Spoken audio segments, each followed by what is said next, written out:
Hello, welcome to ManualBrakes.com. My name is David Schultz. I'm the owner of ManualBrakes.com. Today I want to kind of go through a couple of things with the master cylinder that come in a lot of the kits that I offer.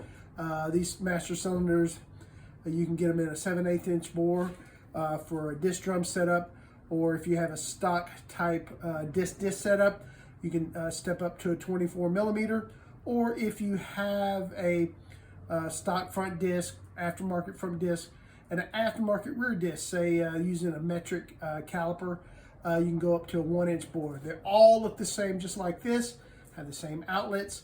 The only difference will be the bore size that you'll need for your application.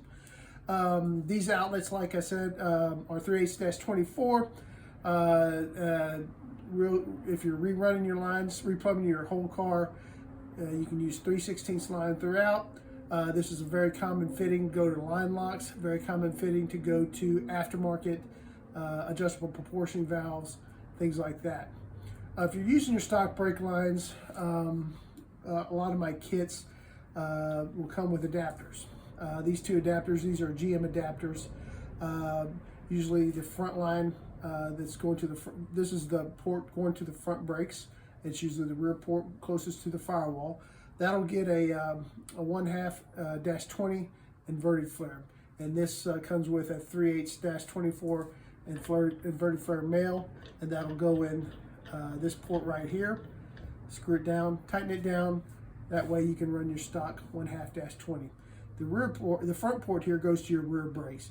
Now this rear port here uses a 9/16-18. It's a common GM fitting, but pretty much nobody else uses it, and this will go in the front line.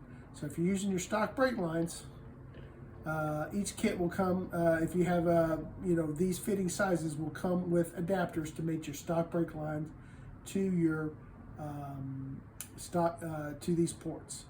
And if you have any questions about anything with the ManualBrakes.com kits, you can always give me you can always contact me at david.schultz@ManualBrakes.com, or you can give me a call at 832-264-5566. Be glad to talk to you about any of your braking questions. Thanks so much.